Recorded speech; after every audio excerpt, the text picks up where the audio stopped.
Welcome to Zaheer Ali officials. तो junior science teacher का syllabus discuss करे थे। तो सब्जेक्ट फिजिक्स का एक और इम्पॉर्टेंट चैप्टर डिस्कस करेंगे, sound wave and its properties.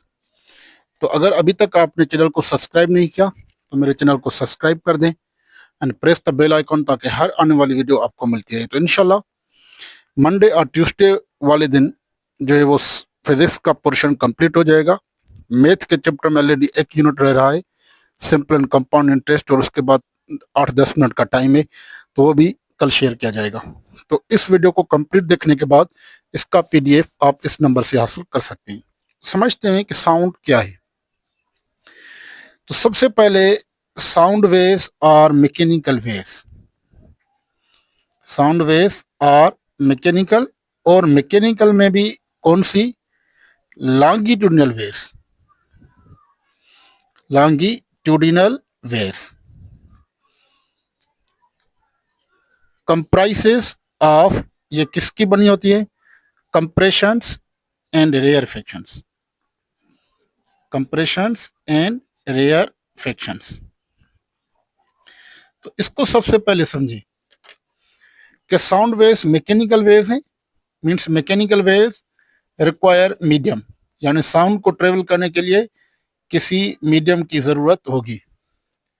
और मैकेनिकल वेव्स में कौन सी वेव्स है? Longitudinal waves. तो हमने जनरल वेव में डिस्कस किया था कि मैकेनिकल वेव्स क्या होती हैं, लॉन्गिट्यूडिनल वेव्स क्या होती है। लॉन्गिट्यूडिनल वेव्स वो मैकेनिकल वेव्स होती हैं जिसमें particles in the direction of wave travel करते हैं। ठीक है। तो sound waves are longitudinal in nature, और मैकेनिकल वेव्स होगी, यानी इनको रिक्वायर मीडियम होगा। तो मीडियम अगर नहीं होगा तो साउंड ट्रेवल नहीं करेगा। That's why sound can not travel through vacuum. Sound can not travel through vacuum. Sound vacuum में से ट्रेवल नहीं करता, यानी वैक्यूम में से साउंड की जो स्पीड है वो 0 मीटर पर सेकंड हो जाती है। ठीक है। अब डेफिनेशन ये है कि sound is a form of energy. Sound is form of energy which produce due to vibration of particles of medium. Vibration of particles of medium, यानी साउंड जो है वो फॉर्म ऑफ एनर्जी है जो प्रोड्यूस होती है किसकी वजह से? Vibration of particles of medium की वजह से प्रोड्यूस होती है। ठीक है। अब देखें, सपोज करें यहाँ पर कोई स्पीकर है और यहाँ से वेव निकली, तो पहले क्या होगी? कंप्रेशन होगी, फिर क्या होगी? रेयरफेक्शन होगी, फिर क्या होगी? कंप्रेशन होगी, फिर क्या होगी? रेयरफेक्शन होगी। ऐसे चलकर साउंड क्या होगा? यहाँ पर पहुंचेगा। जब भी साउंड ईयर ड्रम से टकराएगा तो ईयर ड्रम क्या करेगा? वाइब्रेट करेगा, एंड वाइब्रेशन की वजह से क्या होगी? साउंड एनर्जी इंट्रोड्यूस होगी। ठीक है, प्रोड्यूस होगी। तो गिटार जो है, गिटार में भी साउंड एनर्जी क्यों प्रोड्यूस होती है? क्योंकि उसकी जो स्ट्रिंग्स हैं वो क्या करती हैं? वाइब्रेट करती हैं। ठीक है। किसी सॉलिड में साउंड वेव्स तब प्रोड्यूस होंगी जब सॉलिड के पार्टिकल्स क्या करेंगे? वाइब्रेट करेंगे। तो sound is a form of energy which produce due to vibration of particles of medium. ठीक है, यानी ये मीडियम के पार्टिकल्स क्या करेंगे? वाइब्रेट करेंगे। अब speed of sound in solid, liquid and gas. तो सबसे पहले जो मैक्सिमम स्पीड ऑफ साउंड होगी वो सॉलिड में होगी।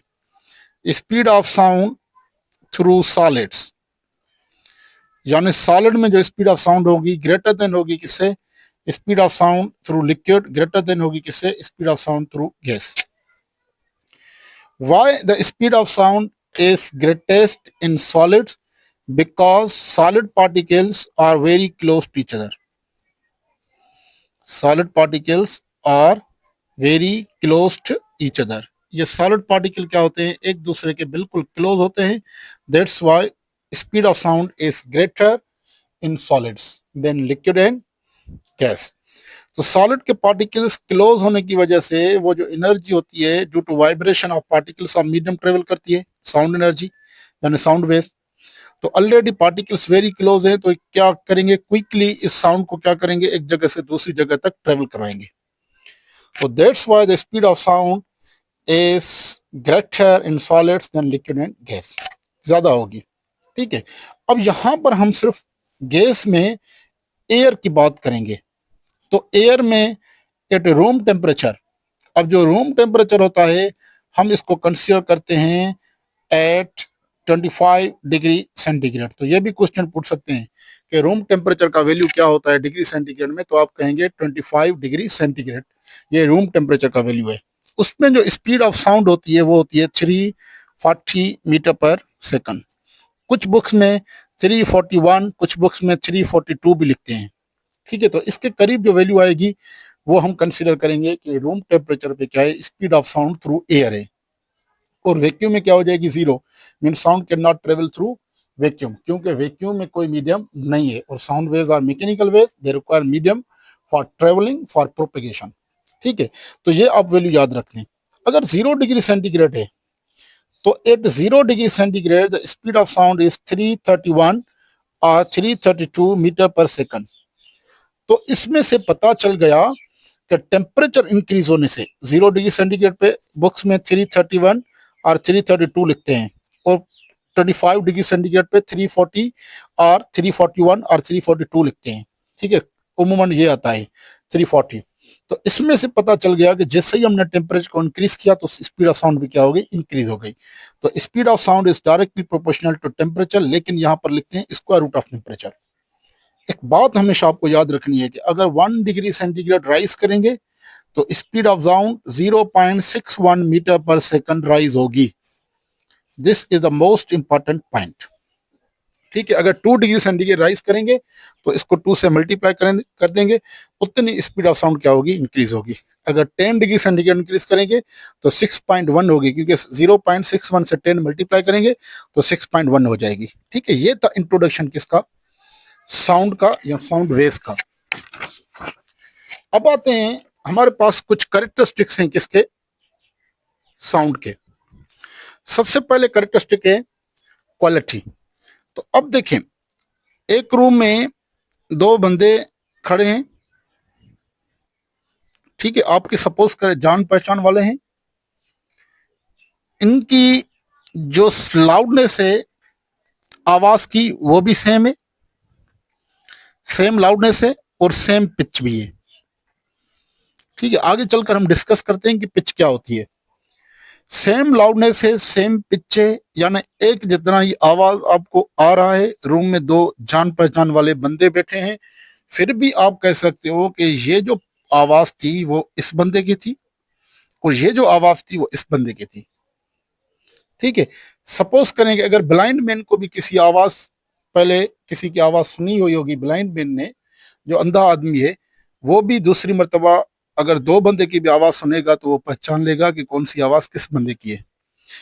तो इस कैरेक्टरिस्टिक को, जो सेम लाउडनेस और सेम पिच वाले 2 साउंड्स में फर्क बताए, उस कैरेक्टरिस्टिक को कहते हैं हम क्वालिटी।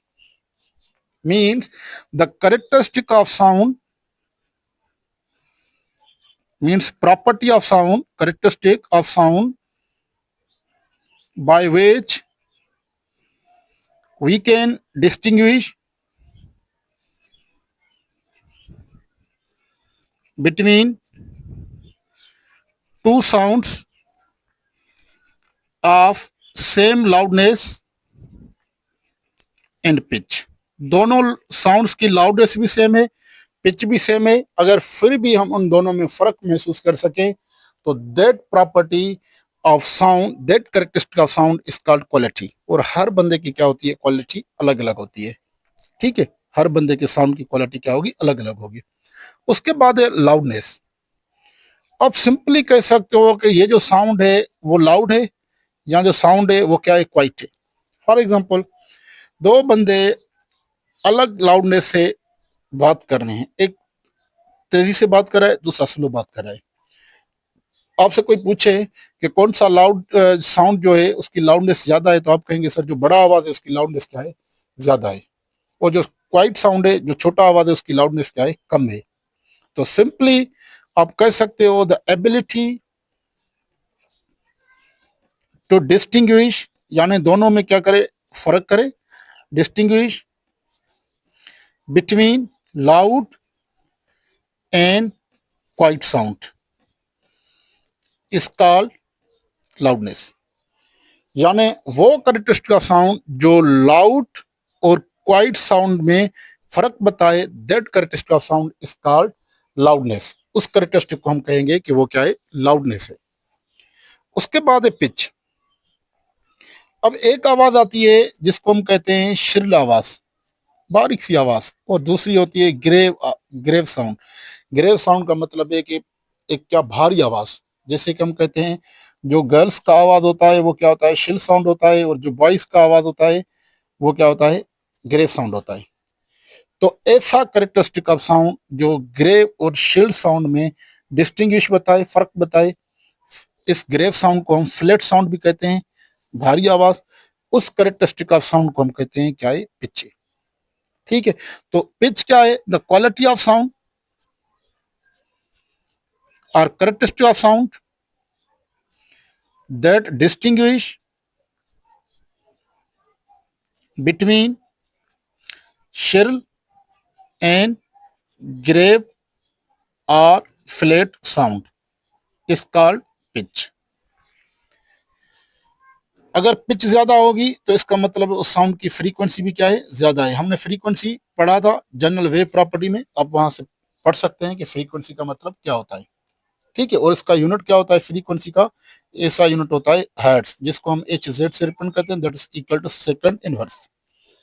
तो ऐसा कैरेक्टरिस्टिक का साउंड जो श्रिल और ग्रेट साउंड में फर्क बताए, इसको हम कहते हैं पिच। तो ज्यादा पिच होगी तो साउंड क्या होगा, श्रिल होगा, कम पिच होगी तो साउंड क्या होगा, ग्रेट साउंड होगा। And the last one is sound intensity और अकोस्टिक इंटेंसिटी। ठीक है, अब लफ्ज जो अकोस्टिक है, that is used for study, acoustics is study about sound और study of sound is called acoustics। उसको हम क्या कहते हैं, acoustics कहते हैं। ठीक है, अगर कोई पूछे आपसे कि acoustics क्या है, तो acoustics आप कह सकते हो सिंपली कि this is the branch of physics which deals with study of sound, is called acoustics। ठीक है, तो साउंड इंटेंसिटी और acoustic इंटेंसिटी, इसका मतलब है it is defined as power carried by sound waves, power carried by sound waves per unit area in a direction perpendicular to area के ऊपर क्या हो, परपेंडिकुलर हो। ठीक है, फॉर एग्जांपल अगर मैं कह दूं कि इस एरिया में से साउंड निकल रहा है, तो लाजमी सी बात है साउंड इस तरफ ट्रेवल करेगा, इस तरफ ट्रेवल करेगा, इस तरफ ट्रेवल करेगा। तो इस एरिया पे जो परपेंडिकुलर साउंड निकल रहा है, इसमें जो energy transfer per unit area हो रही है, this is known as means power transferred per unit area, this is known as sound intensity और अकोस्टिक इंटेंसिटी, जिसको हम लिख सकते हैं यूनिट में। इंटेंसिटी में पावर का यूनिट होता है वाट, एरिया का यूनिट होता है metre square, means watt per metre square the unit of intensity of sound और साउंड इंटेंसिटी और अकोस्टिक इंटेंसिटी। ये आपको बात क्या करनी है, याद रखनी है। ठीक है, तो ये चार कैरेक्टरिस्टिक्स थे किसके, साउंड के। अब आते हैं, दो टाइप के हमारे पास साउंड्स होते हैं, one is called noise, other one is called music. जो साउंड आपको पसंद आ रहा है, जो हमारी हेल्थ के लिए क्या है, नुकसानकार नहीं है, उस साउंड को हम कहते हैं म्यूजिकल साउंड है। जो हेल्थ के लिए नुकसानकार है, हम उसको कहते हैं वो क्या है, नॉइस है। Means sound which has unpleasant sensation, unpleasant effect on our ears is called noise।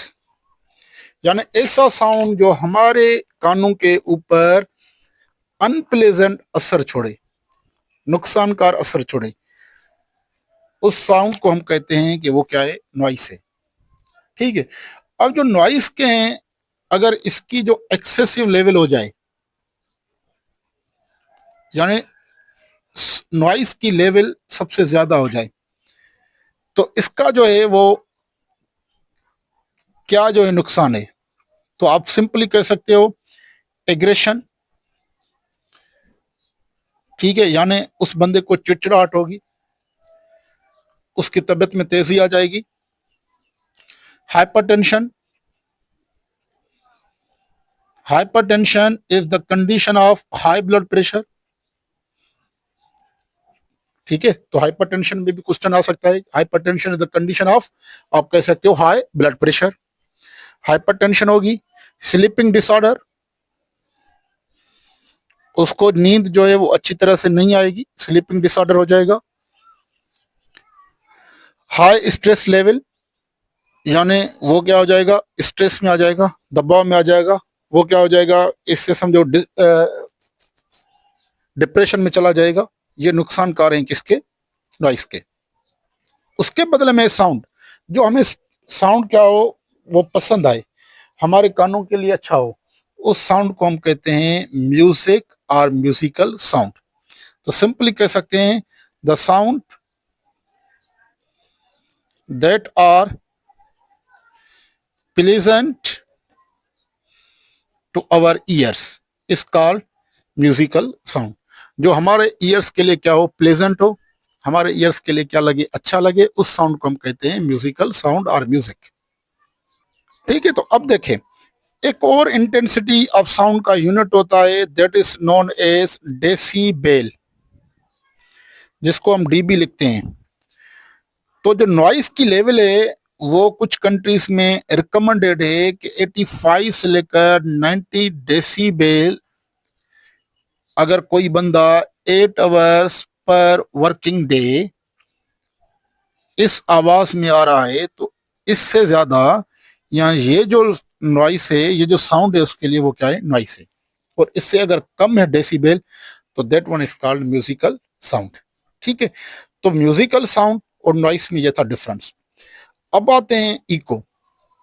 आपने काफी मर्तबा अपनी लाइफ में सुना होगा कि यहाँ पर आपकी कोई, आपके सामने कोई बिल्डिंग है, ठीक है, बिल्डिंग है, और आपने यहाँ से आवाज लगाई तो आवाज जो है ना वापस आकर आपको सुनने में आ गई, सेम आवाज जो आपने लगाई वही आपने सुनी। That voice is known as echo. इस रिफ्लेक्शन ऑफ साउंड को हम क्या कहते हैं, इको कहते हैं। तो echo is simply the reflection of sound is called echo. Reflection of sound is called echo, यानी साउंड किसी सरफेस से स्ट्राइक करके वापस उसी मीडियम में आ गया तो हम इस साउंड को कहते हैं कि वो क्या है, इको है। अब यहां पर देखें तो लाजमी सी बात है हर मर्तबा इको नहीं बनता। आप घर में भी चलाते हैं लेकिन वहां पर इको नहीं आता, लेकिन आप किसी बार ग्राउंड में चलाते हैं, सामने कोई बिल्डिंग आती है तो वहां से हमें इको मिलता है। तो पहले समझिए कि काफी टेस्ट में सवाल पूछा गया है कि echo is a result of, echo result है किसकी। अगर ए ऑप्शन आ जाए एब्जॉर्प्शन, दूसरा ऑप्शन आ जाए डिस्पर्शन ऑफ साउंड, तीसरा आ जाए रिफ्लेक्शन ऑफ साउंड, और चौथा आ जाए रिफ्रैक्शन ऑफ साउंड, तो आप क्या कहेंगे, रिफ्लेक्शन ऑफ साउंड। अब जो इसके लिए मिनिमम टाइम होता है, minimum time for production of echo, production of echo, that minimum time is 0.1 second, 0.1 second होता है। यानी वो साउंड किसी भी सरफेस से स्ट्राइक करके 0.1 सेकंड से पहले आपके पास ना पहुंचे, ये मिनिमम टाइम होता है फॉर प्रोडक्शन ऑफ इको। तो अगर कोई पूछे कि what is the minimum distance for production of echo, minimum distance for production of echo बताएं क्या होगी, फॉर प्रोडक्शन ऑफ इको। तो आप सिंपली क्या कहेंगे कि सर हमारे पास वेलोसिटी होती है डिस्टेंस अपॉन में टाइम, फार्मूला होता है, और द वेलोसिटी और speed of sound is 340 metre per second, जो मैंने अभी पीछे आपको बता दिया कि रूम टेम्परेचर पे ये कंसीडर करते हैं। अब देखें, ये जो डिस्टेंस है यहां से लेकर हमें यहां मालूम करना है, जिसको हमने डी कंसीडर कर दिया, लेकिन जो इको हमें प्रोड्यूस होगा 0.1 सेकंड या उसके बाद, उसमें तो 2D आ जाएगा, यानी यहां से भी जाएगा बिल्डिंग तरफ, फिर बिल्डिंग से वापस उस बंदे के कानों तक पहुंचेगा, तो डी एक तरफ से हो गया, डी दूसरी तरफ से हो गया, हमें ये डी फाइंड करना है। तो आप सिंपली यहां पर क्या लिख देंगे, 2D। ठीक है, आपको ये समझनी है कि 2D मैंने क्यों लिखा यहाँ पर। अब वेलोसिटी क्या है, 340 है, this is equal to D divided by 0.1, 0.1 multiply divide करे वहां पर मल्टीप्लाई करेगा, 340 multiply by 0.1 is equal to D. ठीक है, तो 2 मल्टीप्लाई करा है वहां पर डिवाइड करेगा, इसको मल्टीप्लाई करेंगे आंसर आएगा 34 is equal to D, 2 multiply करा है वहां पर डिवाइड करेगा, D is equal to 17 metre. यानी आंसर मिल गया कि minimum distance for production of echo is 17 metre. ठीक है, वो 17 मीटर कहलाएगा। और कभी कभी ये फीट में भी पूछता है, तो 17 एक मीटर में 3.28 फीट होते हैं, तो this is the approximately 56 feet, 56 feet हो जाएगा अप्रोक्सीमेटली। सो अगर आपसे कोई पूछे कि what is the minimum distance for production of echo, तो आप क्या कहेंगे 17 मीटर, अगर मीटर में नहीं होगा तो क्या होगा 56 फीट। ठीक है, ये minimum distance for production of echo. अब आते हैं कि audible range, infrasonic range and ultrasonic frequency range of sound क्या होती है। तो वर्ड ऑडिबल का मतलब है कि ऐसी फ्रीक्वेंसी जिसको हम सुन सकें। Range of frequency that human can hear is called audible range of frequency। ठीक है, यानी ऐसी रेंज ऑफ फ्रीक्वेंसी जो इंसान सुन सके, उस फ्रीक्वेंसी रेंज को कहते हैं ऑडिबल फ्रीक्वेंसी रेंज और ऑडिबल रेंज ऑफ फ्रीक्वेंसी। जो कितनी होती है फॉर नॉर्मल ह्यूमन, किसी भी नॉर्मल इंसान के लिए वो होती है 20 हर्ट्ज टू 20,000 हर्ट्ज, 20 से लेकर 20,000 हर्ट्ज तक जो रेंज है, this is known as audible frequency range for normal human. तो 1000 को हम कहते हैं किलो, तो आप सिंपली कह सकते हो 20 hertz to 20 kilo hertz, 20 hertz to 20 kilohertz. This range of frequency is known as audible range of frequency। ठीक है, यानी इंसान इन फ्रीक्वेंसी के दरमियान नॉर्मल इंसान जो है वो सुन सकता है, इसलिए हम इसको कहते हैं ऑडिबल फ्रीक्वेंसी रेंज। अब क्या है इंफ्रासोनिक। अब यहाँ पर देखें, एक है हमारे पास 20 और दूसरी है 20 के हर्ट्ज, इसको हम कहते हैं lower limit of Audible range, इसको हम कहते हैं अपर लिमिट ऑफ ऑडिबल रेंज। तो इंफ्रासोनिक क्या है कि वो फ्रीक्वेंसी जो लेस देन हो किससे, lower limit of audible frequency range is known as infrasonic frequency range. Means frequency range less than lower limit of audible frequency range.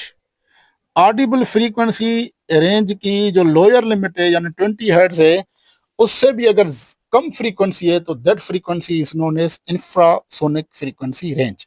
तो infrasonic frequency range में क्या आ जाएगा, 18 हर्ट्ज आ जाएगा, 15 हर्ट्ज आ जाएगा, 10 hertz आ जाएगा, 2 hertz आ जाएगा, इसे हम लिखेंगे इंफ्रासोनिक फ्रीक्वेंसी रेंज।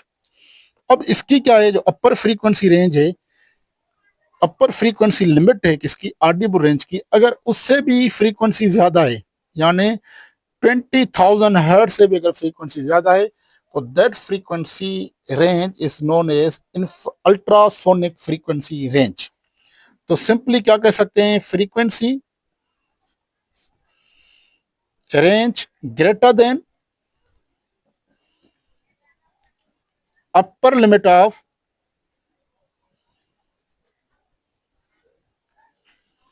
ऑडिबल frequency range is called ultrasonic frequency range, यानी वो 20,000 हर्ट्ज से भी क्या होगी, ज्यादा होगी।